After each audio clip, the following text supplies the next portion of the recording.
አሰላሙ አለይኩም ወራህመቱላሂ ወበረካቱ። ከፈጅር በኋላ ባለችው 30 ደቂቃ የምታደርጓቸው ተግባራት ሙሉ ቀናችሁን ብሎም ሙሉ ህይወታችሁ ላይ ተጽዕኖ እንዳለው ታውቃላችሁ? ብዙ ሙስሊም ፈጅርን ይሰግዳል። ነገር ግን እቺን ከፈጅር በኋላ ያለችውን እጅግ የተባረከች ሰዓት በተራ ነገር ያባክናታል። እናም ዛሬ በዚህ ቪዲዮ በየቀኑ ከፈጅር በኋላ ብታደርጓቸው ህይወታችሁን የሚቀይሩ 6 ተግባራትን እንመለከታለን ኢንሻአላህ። በዚህች በተባረከች ሰዓት እነዚህን 6 ነገሮች ብናደርግ አላሁ ሱብሓነሁ ወተዓላ እጅግ በጣም ብዙ በረካዎችና ኒዕማዎችን እንደሚከፍትልን ከቁርአንና ከሐዲስ ማስረጃዎቻቸው ጋር ተቀምጠዋል። ሁሉም እጅግ በጣም ቀላልና ከጊዜያችሁ በጣም ጥቂት ብቻ የሚፈልጉ ሲሆኑ እያያችሁት ህይወታችሁን ወደ ተሻለ ሁኔታ የሚቀይሩም ናቸው። በተለይ የመጨረሻው። ስለዚህ ቪዲዮን እስከ መጨረሻው ድረስ መከታተላችሁን እርግጠኛ ሁኑ። አንድ ጊዜ ቪዲዮን ከመጀመራችን በፊት ግን ቻናሉን ሰብስክራይብ ያላደረጋችሁ ሰብስክራይብ በማድረግ ቤተሰብ በመሆን ጀምሩት። ሰብስክራይብ ያደረጋችሁ ቤተሰቦቻችን ደግሞ ቪዲዮ ለብዙ ሰው እንዲደርስ ላይክ በማድረግ ጀምሩት። ሁላችሁንም ጀዛኩሙላህ ኸይር። አንደኛውና የመጀመሪያው ከፈጅር በኋላ አለመተኛት ነው። ሰኽር ኢብኑ ወዳ አልጋሚዲ ባስተላለፈው ሐዲስ ረሱላችን ሰለላሁ ዐለይሂ ወሰለም አላሁመ ባሪክ ሊኡመቲ ፊ በኩሪሃ፣ አላህ ሆይ ለኡመቴ የቀኗን መጀመሪያ ወይንም ጣዋቷን በረካ አድርግላት ብለው ዱዓ አድርገዋል። ረሱላችን ሰለላሁ ዐለይሂ ወሰለም ወታደሮችን ወይም ጦርንን በሚያዘምቱ ጊዜ በጣዋት ይልኳቸው ነበር። ይህንን ሐዲስ ያስተላለፈው ሰኽር የተባለው ሰሃባም ነጋዴ የነበረ ሲሆን እርሱም ሸቀጦቹን በቀኑ መጀመሪያ ላይ በጣዋት ይልክ ነበር። በዚህም ሀብታም እንደሆነና ገንዘቡም እንደፋፋለት ከሐዲሱ ጋር ተያይዞ ተወርቷል። አንድ ሰው በረካና ሪዝቅን የሚሻ ከሆነ ይህች ረሱላችን ሰለላሁ ዐለይሂ ወሰለም ለኡመታቸው ዱዓ ያደረጉበትን የተባረከና ሁሉ ነገር ተርፋማ የሚሆንበት ሰዓት ተኝቶ አያሳልፍም። በሚገርም ሁኔታ ሙስሊም ያልሆኑ ሰዎች የዚህችን ሰዓት ሚስጥር በመረዳት በዚህ ሰዓት ላይ ስራቸውን ይጀምራሉ፣ ትርፋማም ይሆናሉ። ነገር ግን እኛ የረሱል ሰለላሁ ዐለይሂ ወሰለም ሐዲስ ተቀምጦልን እንኳ አላህ ያዘነላቸው ሲቀሩ ይህችን ሰዓት ተኝተን እናሳልፋለን። ይህች ሰዓት እጅግ በጣም የተባረከች መሆኗን የሞከረው ሁሉ ያውቀዋል። ማንኛውንም ነገር ለማጥናት ቁርአንን ለመሐፈዝም ሆነ ሙራጃዓ ለማድረግ ለስራ ወይም ለየትኛውም ተግባር ይህች ሰዓት እጅግ በጣም የተባረከች ናት። አእምሮአችንም ሆነ አካላችን እረፍት አድርጎ ንቁ በሚሆንበትና ዱንያ እጅግ በጣም የሚያምር ጸጥታ ውስጥ ባለችበት ረሱላችንም ሰለላሁ ዐለይሂ ወሰለም ለኡመታቸው በረካ እንዲወርድበት ዱዓ ባደረጉበት በዚህ ሰዓት ላይ ስራዎች ሁሉ ትርፋማ ናቸው እና ስለዚህም ከፈጅር በኋላ ብናደርጋቸው ስኬታማ ከሚያደርጉን 6 የተባረኩ ልማዶች የመጀመሪያው ከፈጅር በኋላ አለመተኛት ነው።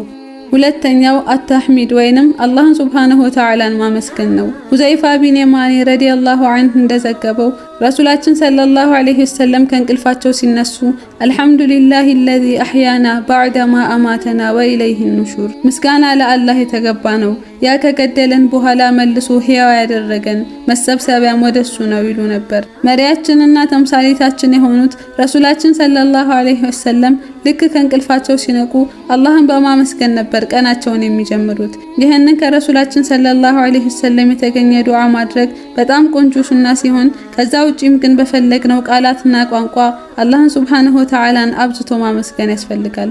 አላሁ ሱብሓነሁ ወተዓላ በቁርአኑ ወኢዝ ተአዘነ ረቡኩም፣ ጌታችሁን በተጣራ ጊዜ ለኢን ሸከርቱም ለአዚደነኩም፣ ብታመሰግኑኝ በእርግጥ እጨምርላችኋለሁ ይለናል። ከፈጅር በኋላ ለጥቂት ደቂቃዎች ተረጋግተን አላህን ሱብሓነሁ ወተዓላን ስላደረገልን ሁሉ ብናመሰግን፣ ህይወትን ስለሰጠን፣ ሂዳያን ስለሰጠን፣ የረሱላችን ሰለላሁ ዐለይሂ ወሰለም ኡማ ስላደረገን፣ ጤና ስላለን፣ ስለ ቤተሰቦቻችን፣ ስለ ሰላማችን፣ ስላለን ነገር ሁሉ ብናመሰግነው ህይወት እጅግ ያማረች ትሆናለች። አላህም ሱብሓነሁ ወተዓላ ቃል እንደገባው ኒዕማዎችን በላይ በላይ ይጨምርልናል። ስለሆነም ከፈጅር በኋላ ልናደርጋቸው ከሚገቡ 6 ተግባራት አንዱ አተህሚድ ወይንም አላህን ሱብሓነሁ ወተዓላን ማመስገን ነው። ሶስተኛው ተስቢህ ወይንም አላህን ሱብሓነሁ ወተዓላ ማጥራት ነው። አላሁ ሱብሓነሁ ወተዓላ በቁርአኑ ሱረቱል አህዛብ ከአንቀጽ 41 እስከ 42 ላይ እንዲህ ይላል፣ ያ አዩሀለዚነ አመኑ ዝኩሩላህ ዚክረን ከሲራ፣ እናንተ ያመናችሁ ሆይ አላህን ብዙ ማውሳትን አውሱት፣ ወሰቢሑሁ ቡክረተን ወአሲላ፣ በቀኑ መጀመሪያና መጨረሻም ላይ አጥሩት ይለናል። በእነዚህ ሰዓታት መካከል ላይም ተስቢህ እጅግ የተወደደ ዚክር ነው።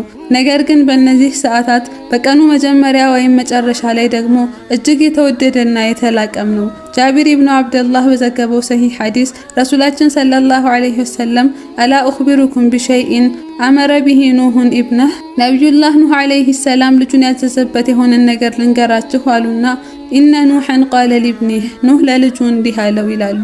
ያ በኒየ አእሙሩከ አን ተቁለ ሱብሓነላህ ልጄ ሆይ ሱብሓነላህ ወይንም ለአላህ ጥራት ይገባው እንድትላዝሃለው ፈኢነሃ ሰላቱል ኸላኢቅ ወተስቢሁል ኸልቅ እሷ እኮ ማለትም ሱብሓነላህ የፍጥረታት ዱዓና የፍጥረታት ተስቢህ ናት። ፈቢሃ የርዘቁል ኸላኢቅ በእርሷም ነው ፍጥረታት የሚረዘቁት አሉ። ፍጥረታት ሁሉ አላህን ያወሳሉ፣ አላህም ፍጥረታትን ሁሉ ይረዝቃል። ከሪዝቅ ማግኛ መንገዶች አንዱ ተስቢህ ነው። ሱብሓነላህ በጣም ቀላልና አላህ ዘንድም እጅግ ተወዳጅ የሆነ ዚክር ነው። ነገር ግን በጣም ቆንጆና ምንዳውም እጅግ የበዛ የሆነው የተስቢህ አይነት ደግሞ ሱብሓነላሂ ወቢሐምዲህ ሱብሓነላሂል ዐዚም የሚለው ነው።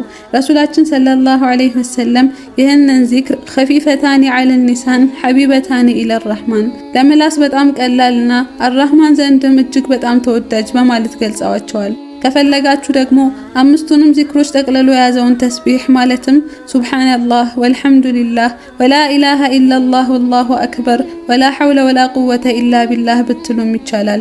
ረሱላችን ሰለላሁ ዐለይሂ ወሰለም እነዚህን ዚክሮች ማለት አሐቡ ኢለየ ሚማ ጠለዐት ዐለይሂ ሸምስ ፀሐይ ከወጣችበት ነገር ሁሉ እኔ ዘንድ በላጭና ተወዳጅ ነው ብለውናል። ስለሆነም ስራችንን እየሰራን መንገድ ላይ እየተጓዝንም ሆነ ለብቻችን ተረጋግተን ተቀምጠንም ቢሆን የቀኑን መጀመሪያ በተስቢህ ብናደምቀው የአላህን ሱብሓነሁ ወተዓላ ውዴታና የሰፋ ሪዝቅን በእኛ ላይ ይከፍትልናል ኢንሻአላህ። አራተኛው ቂራአቱል ቁርአን ወይንም ቁርአንን መቅራት ነው። አቢ ሁረይራ በዘገበው ሐዲስ እንዲህ ይላል፣ አንድ ቤት በነዋሪዎቹ ላይ ይሰፋል፣ መላእክትም ያርፉበታል፣ ሸይጣኖችም ይርቁታል፣ ኸይሩም ይበዛል ቁርአን የተቀራበት እንደሆነ። አንድ ቤት ደግሞ በነዋሪዎቹ ላይ ይጠባል፣ መላእክትም ይርቁታል፣ ሸይጣኖችም ያርፉበታል፣ ኸይሩም ያንሳል ቁርአን ማይቀራበት ከሆነ ብለዋል። ቁርአንን በየቀኑ መቅራት እጅግ በጣም ትልቅ ፈድልና በረካን ያመጣል። በተለይ ደግሞ በቀኑ መጀመሪያ ላይ ቁርአንን መቅራት ቀናችንን በበረካ መጀመር ነው። ምክንያቱም ቁርአን በራሱ ሙባረክ የሆነ በረካ ያለው ስለሆነ አላሁ ሱብሓነሁ ወተዓላ በሱረቱ ሷድ ላይ ኪታቡን አንዘልናሁ ኢለይከ ሙባረክ ይህ ወደ አንተ ያወረድነው መጽሐፍ የተባረከ ወይንም በረካ ያለበት ነው ይለናል። ይህንንም ይዞ ከቀደምት ሷሊሆች አንዱ ወላሂ እኔ የቀኔ መጀመሪያን በተወሰኑ የቁርአን አንቀጾች ጀምረውና በሙሉ ቀኔ ውስጥ በረካውን አያለሁ። በቀኔ መጀመሪያ ላይ የምቀራቸውን አንቀጾች በጨመርኩ ቁጥር ደግሞ የጨመረና የበዛን በረካ ቀኔ ውስጥ አያለሁ ይላል። ወላሂ ይህንን የቁርአን በረካ የሞከረው ሁሉ ያውቀዋል፣ እኔንም ጨምሮ ማለት ነው። እናም ከቤት ከመውጣታችን በፊት ወይንም እዛው ፈጅር የሰገድንበት ቦታ ላይ ሆነን የምንቀራት የቁርአን ዊርድ ልትኖረን ይገባል፣ አንዲት ሰፍሐን ብትሆን። አምስተኛው አሰላቱ ዐለ ነቢይ ወይንም ረሱላችን ሰለላሁ ዐለይሂ ወሰለም ላይ ሰላዋት ማውረድ ነው። ረሱላችን ሰለላሁ ዐለይሂ ወሰለም እንዲህ ይላሉ፣ መን ሰለ ዐለየ ሰላተን ዋሂዳ ሰለላሁ ቢሃ ዐሽረን በእኔ ላይ አንድን ሰላዋት ያወረደ አላህ በሱ ላይ 10 ሰላዋትን ያወርድበታል ይላሉ። ስለሆነም ረሱላችን ሰለላሁ ዐለይሂ ወሰለም ላይ 10 ሰላዋት ብናወርድ አላሁ ሱብሓነሁ ወተዓላ ደግሞ በእኛ ላይ 100 ሰላዋትን ያወርድብናል። ሱብሓነላህ። ቀንን በዚህ በረካና ረህመት መጀመር እጅግ በጣም ዋጋ ያለው ነገር ነው። አንድ ሰሃባ ረሱልን ሰለላሁ ዐለይሂ ወሰለም ፈአጅዐሉ ሰላቲ ኩሊሃ ለክ ዱዓይን ሁሉ ላንተ ሰላዋት አደርገዋለሁ አላቸው። እሳቸውም ሰለላሁ ዐለይሂ ወሰለም ኢዘን ቱክፋ ሐሙክ ወይግፈር ዘንቡክ እንግዲያውስ ከጭንቀትህ ትበቃለህ ወንጀልህም ይማራል አሉት። ከጭንቀትህ ትበቃለህ ማለት ያሳሰበህ ነገር ምንም ይሁን ምን ሀብትም ሆነ ትዳርም ሆነ ልጆች የዲንህም ጉዳይ ሆነ ምንም ይሁን ምን አላሁ ሱብሓነሁ ወተዓላ ነብዩ ላይ ሰለላሁ ዐለይሂ ወሰለም ሰላዋትን በማብዛትህ ምክንያት ከዛ ጭንቀት ይገላግልሃል ማለት ነው። እናም ከፈጅር በኋላ ከጠዋት አዝካር ጋር ወይንም ለብቻው ሰላዋትን ማድረግ የአላህን ረህመት ተላብሶ መዋል ነው። ስድስተኛና የመጨረሻው አልኢስቲግፋር ወይንም አላህን ሱብሓነሁ ወተዓላን ምህረት መጠየቅ ነው። ረሱላችን ሰለላሁ ዐለይሂ ወሰለም እንዲህ ይላሉ፣ መን ለዚመል ኢስቲግፋር እስትግፋርን የሙጥኝ ብሎ ያዘ ሰው جعل الله له من كل هم فرجا الله سبحانه وتعالى ከሁሉም ጭንቀት ፈረጃን ወይንም መገላገልን ያደርግለታል። ومن كل ضيق مخرجا ከሁሉም ጥበት መውጫንም ያበጅለታል። ورزقه من حيث لا يحتسب ካላሰበው በኩልም ይረዝቀዋል ይላሉ። እስትግፋርን በቀኑ መጀመሪያ ላይ ማድረግ እጅግ በጣም ብዙ ፈድል ያለው ነገር ነው። ነገር ግን ለረጅም ሰዓት እስትግፋር ማድረግ ካልገራላችሁ ሰይዱል እስትግፋር ወይንም የእስትግፋሮች አለቃን ጠዋት አንዴ ማታ አንዴ ብትሉ ፈድሉ እጅግ በጣም የበዛ ነው።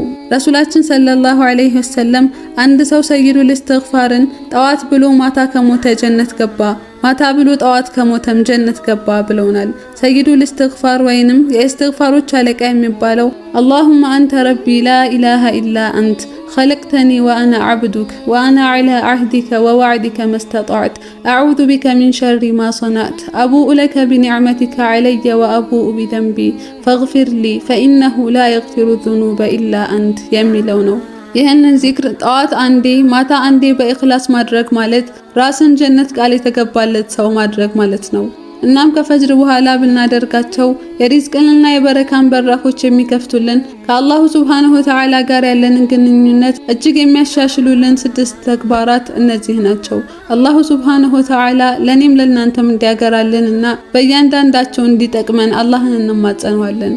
اللهم أنت السلام ومنك السلام تباركت يا ذا الجلال والإكرام። ቻናላችንን ሰብስክራይብ ማድረግ እንዳትረሱ። መሰል ጠቃሚ ቪዲዮዎችን እየሰራን ወደ እናንተ እናደርስላችኋለን ኢንሻአላህ። ቪዲዮን ከወደዳችሁት ላይክ አድርጉት፣ ይጠቅማል ብላችሁ ካሰባችሁ ደግሞ ሼር አድርጉት። አሰላሙ አለይኩም ወራህመቱላሂ ወበረካቱ።